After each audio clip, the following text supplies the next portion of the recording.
Hello and welcome everybody. Today I'm more than excited to be talking to Elizabeth Mellen, who's the curator of the fabulous exhibition Come Eat With Me. Do you remember? The one I've been going on about for ages. It's at Rochester Cathedral. Love you still to come along if you want to.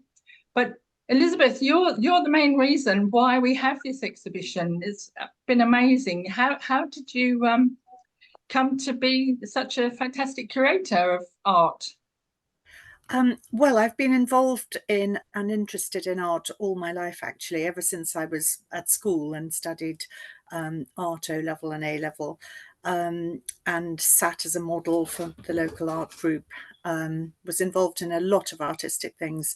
And my family had a family friend who was the main collector of Frank Auerbach. So that was another entree into the art world. After Cambridge, where I studied law, I went into history of art, which I read at the University of East Anglia, and then worked along the way. I'd worked in the V&A, Chelsea Arts Club. I'd worked as an icon restorer in the Dick Temple, Richard Temple icon workshop in Knightsbridge. Lots of different jobs in the arts, including Kettle's Yard in Cambridge, where I did some fundraising, and the Fitzwilliam Museum. So a lot of different art world jobs. And then I worked as a curator on an exhibition in Basel in Germany, in Switzerland, sorry, the Basel Kunstmuseum. And following that, got involved with as a corporate art consultant with an organisation in Wapping, which was then absolutely full of artists. So I got involved with many contemporary artists and helped organise the first Wapping Art Show, which was in a warehouse in Wapping. Yes, it was a very wide-ranging experience of the art world.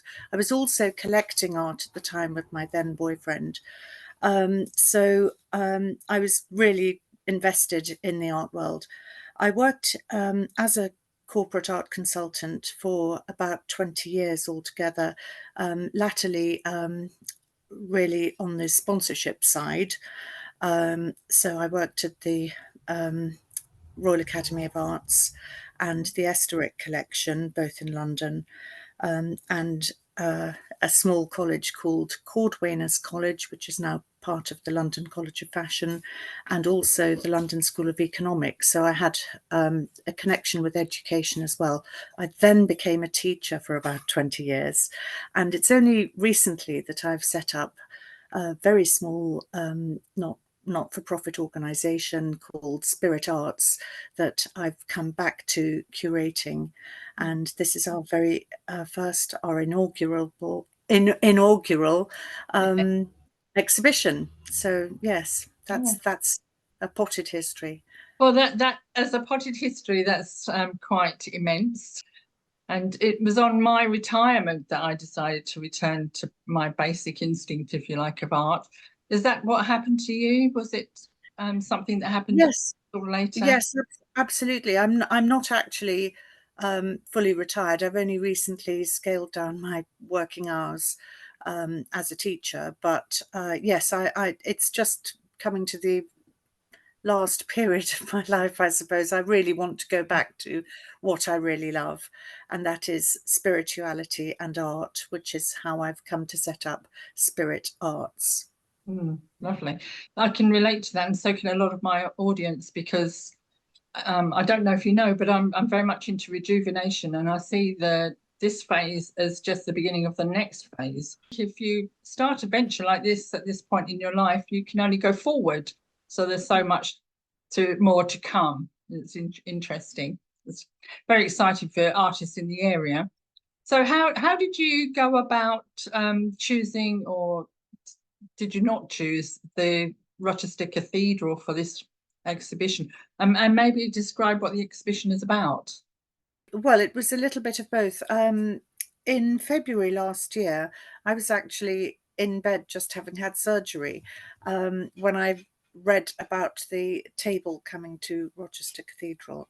I was immediately absolutely gripped by the backstory of the table, how it was made of 5,000-year-old bog oak.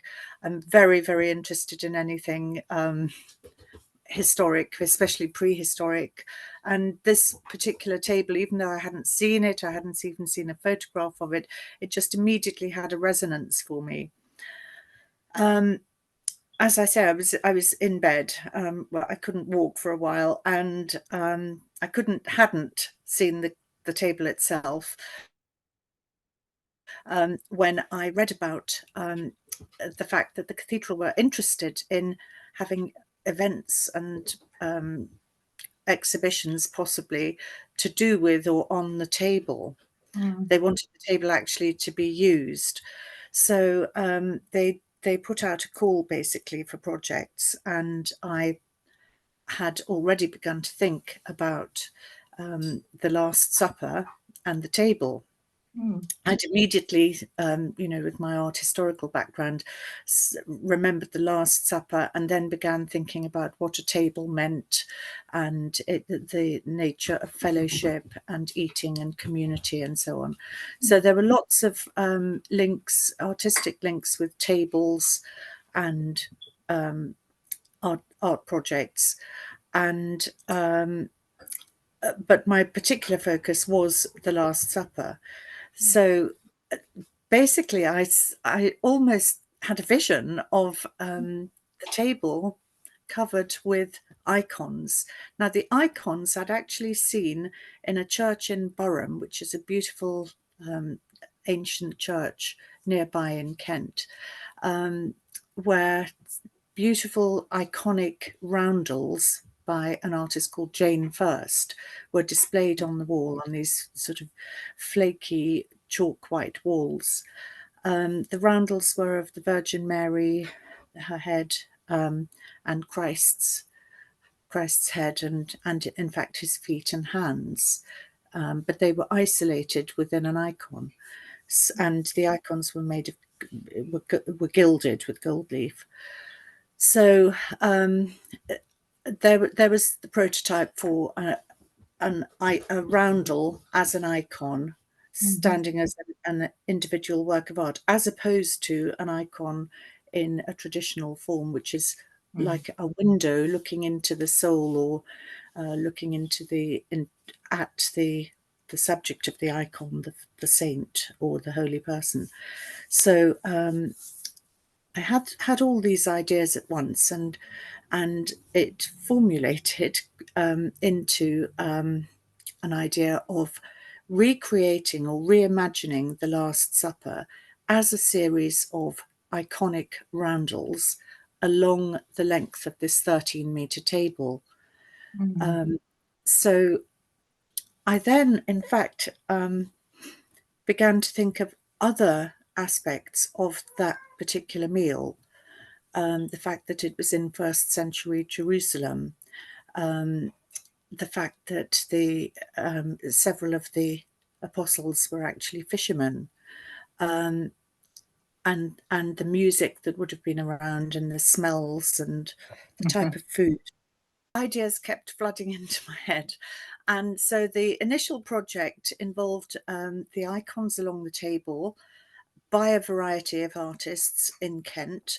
And I also imagined fishing nets, hand knotted, sort of antique, ancient fishing nets along the table, and pottery as well from the first century, which I'd already imagined that bit, that it would be by Aylesford pottery, because initially those pots used to be made by monks, and I felt it was a nice connection to have a Catholic institution, the Aylesford Priory, as part of the project, simply to develop a sort of diverse religious flavour, a sort of ecumenical flavour, if you like.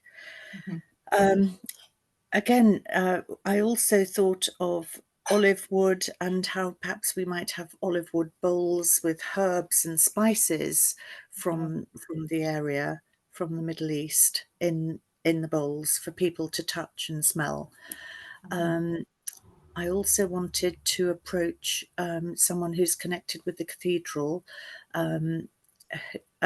who's I think it's the Archbishop of Jerusalem, and develop a project with him whereby we planted an olive tree in the cathedral, an olive tree of peace in the cathedral. This incidentally was all before the current conflicts in the area. So anyway, there were a range of different projects, and I put them all together, developed them. I wrote a sort of art historical rationale for the project and explained in detail how it would all work, produced a proposal and submitted it to the cathedral. And then I went along to the cathedral with my friend and colleague Jane first, who was now the artistic director of the as then yet unconfirmed project, and another trustee of the fledgling organisation Spirit Arts, Jatin Patel. Few other artists, actually, two other iconographers who are involved in the exhibition, Irene Godfrey and Janice Emmett, were involved at that early stage as well. Yes. So we met with the cathedral authorities and explained everything in detail. There were a lot of them, actually, a lot of different aspects of the cathedral management were involved or would be involved. The events team, the security team, the vergers, and also the project had to be approved as being what they call missional. So it had to fit in with the mission of the cathedral, the spiritual mission of the cathedral. So we had all these different aspects of the project to be approved, really, before we got the final approval, which didn't really come through until June.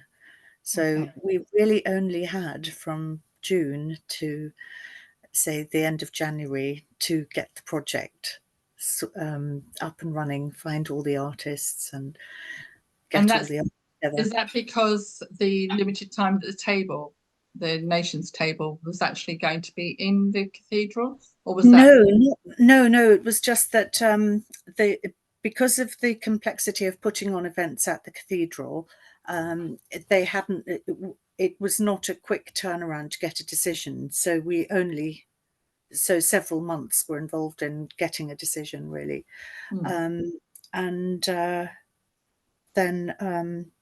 So we had about 6 months to implement it. However, along the way, quite a few aspects that I've just described to you, such as the fishing nets and so on the table, had to be either changed or omitted from the project due to health and safety or other concerns. So the element of the food was not, we couldn't do that. We were going to have icon workshops as well, but due to capacity, numbers of us available to do it, we weren't able to deliver that either. The fishing nets became a slightly different aspect. So the fishing nets we sourced from Whitstable. Jane went to Whitstable and managed to find some fishing nets from some fishermen who were literally just knotting them on the quayside. And these have been displayed in a lovely frame made by a carpenter friend of Jane's, and children are invited to put a little silver fish on which they can write a message or a prayer or an intention to go in the shoal of fish or in the net in the frame. So that aspect is still there, but as I say, some of it had to be changed or omitted. Another time we might be able to bring some of those other aspects back. Yes. Yeah. So how successful has this been? How difficult was it to get the artists and for them? Because it's based on Leonardo da Vinci's Last Supper, isn't it? Yes, it's based on Leonardo da Vinci's Last Supper. Obviously we needed at least 13 artists for the project. However, I realised and explored it with Jane that 13 artists on the table wouldn't be enough because in the Last Supper, it's all on a single plane. The painting is all on a single plane. They're all facing the audience, as it were. And we're on the other side of the table. But that would look rather strange on the table if we only had icons along one side. So we then thought perhaps we could include evangelists and other significant people or characters within the story. So we've got the evangelists. Mary Magdalene is there, and of course in some accounts she might be there. Mary, the mother of Jesus, is also there. St. John is there. So it's not strictly scriptural, although obviously it does take as its starting point the story of the Last Supper, the Passover meal in the Bible.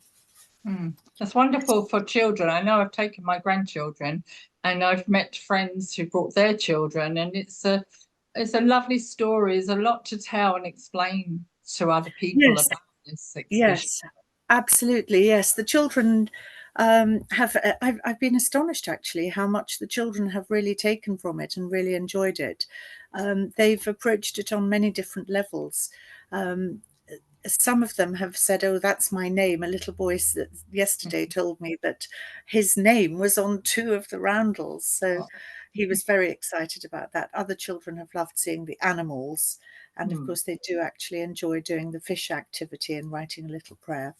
There does seem to have been something for everyone there, and it's been immensely popular so far. We've had up to nearly 1,000 visitors on some of the days, so it's been really, really popular. So overall, it's much more, isn't it? Overall, because when you come into the cathedral, it's very difficult not to go to the exhibition. So yes, absolutely. Well, they'll be busy, but yes, obviously we're fortunate in several respects. One, that the cathedral itself is an astonishing, glorious destination, the second oldest cathedral in the country, a seat of religion and prayer for well over 1,000 years. So that's in itself a destination. Then the table, so wonderfully restored by Hamish Lowe and the Fenland Oak Trust, is another draw itself, and that's coming to the end of its time in the cathedral. So there may be a bit of a catalyst there, a little bit of a push for people to come in and see it before it leaves. And then, of course, just the huge spectrum of wonderful artists we've managed to draw in from all over Kent. And fortunately many of those artists have spread the word among their own networks, and so we have been able to draw in people from all over the county and in fact the southeast. There's a various amount of different mediums and styles, textures even.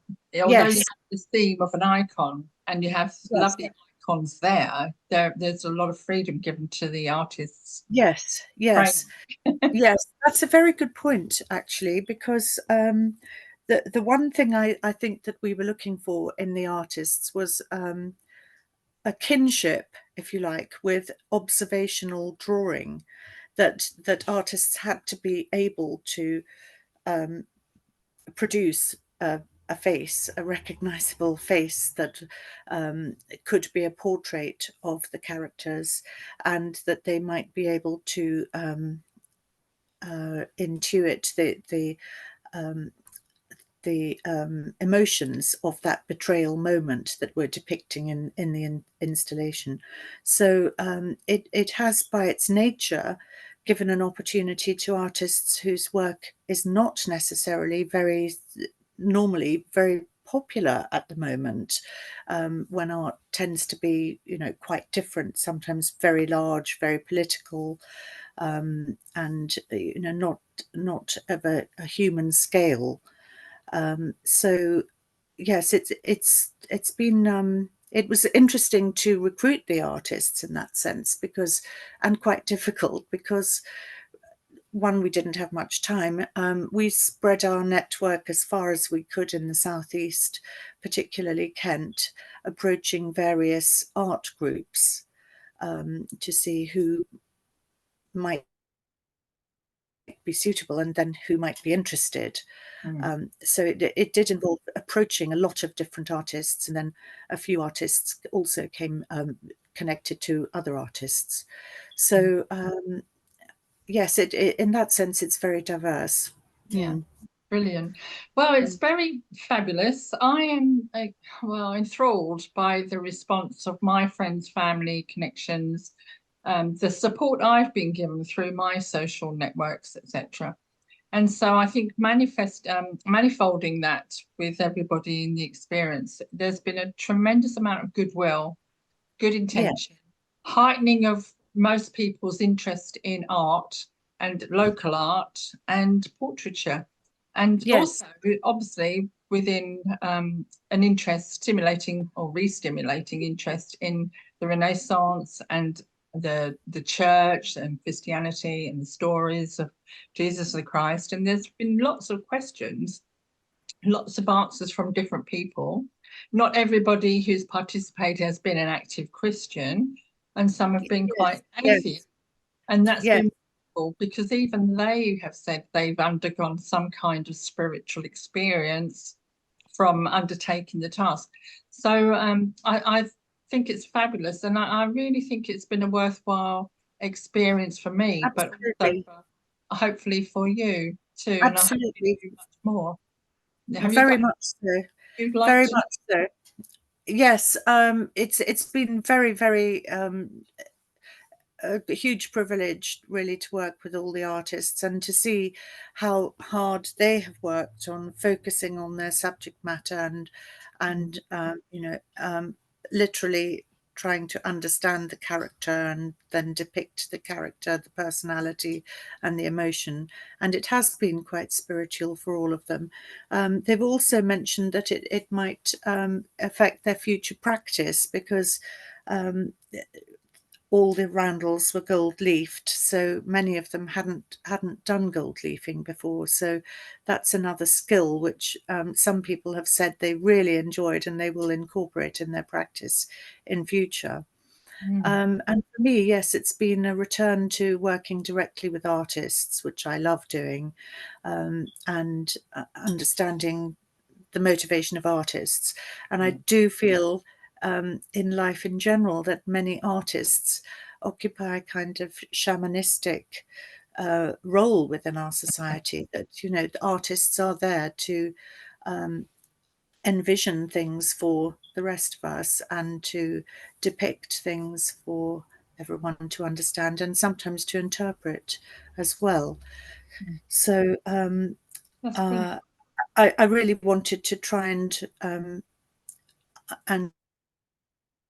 find artists who were sympathetic to the ideas behind spirit arts, which is renewal through art and the spirit. So yes, I do hope that we can become involved and collaborate with organizations and with artists and bringing them together in a unity of spirit in the future. And we're looking at some projects and possibly the return of this particular exhibition to the table in another location. So hopefully that will work out. That would be wonderful. Well, thank you very much, Elizabeth. Could you just say how anyone could get in touch with you? How would somebody find you if they want to talk to you about projects or this project in the future? They're very welcome to contact me via LinkedIn or my social media, and also my email is absolutely fine. Lovely. Well, I'll put a link to your email and those things when the video goes up. So thank you, everybody, for joining us today. I hope you loved Elizabeth as much as I do. It was really, really interesting to hear her story and how such a big project and an empowering project for so many people, the participants, the organisers and the public, has come into being. So I hope you enjoyed that, and I'll see you at the next time. Bye. Thank you, Victoria. Thank Bye-bye. you. Thank you.